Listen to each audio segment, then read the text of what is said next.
আজকে হঠাৎ করে বরের মাথায় ভূত চাপছে যে সে মাংস ঘুগনি খাইব।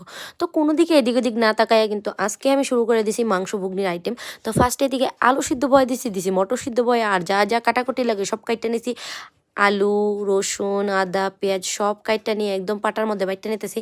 কারণ আজকে রান্ধব একদম গ্রামের স্টাইল। কারণ আমার হাজব্যান্ড কয়ে দিছে যে আজকে কিন্তু আমি এই তোমার মিক্সচার মেশিনের বাটার কোনো কিছুই খামো না। আজকে আমি সোজা পাটার জিনিস খামো। অনেকদিন পর পাটার মশলা খাওয়ানোর ইচ্ছা হয়েছে। তার লেগে আর দেরি না করে পাটার মধ্যে বাটাবাটি শুরু করে এদিকে আলু ভাইজে নিতেছি। আলুটি ভাইজে সেটার দিকে মশলা যা যা লাগে হলুদ, গুঁড়ামরিচ, ধনিয়া জিরা নিলাম, লবণ নিলাম। লিয়ে সেটা এটারে গুইল্লা একদম জল দিয়ে ভালো করে তারপরে এদিকে মশলাটি ভালো করে পেঁয়াজ রসুনের সাথে কষাই নিলাম।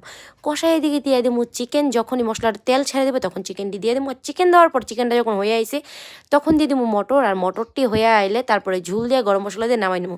কিন্তু হ্যাঁ, এর মাঝখানে মাংসটা যখন প্রায় কষা হয়ে আইছে তখন আমার বর দেখা করতেছে প্লিজ আজকে একটু এই কষা মাংস দিয়ে ভাত দেবো, ভাত খেলে তারপরে ভাত খাওয়ার পর দরকার পরে আমি এই মাংস ঘুগনি খামো, কিন্তু আগে আমি এই কষা মাংস দিয়েই ভাত খামো।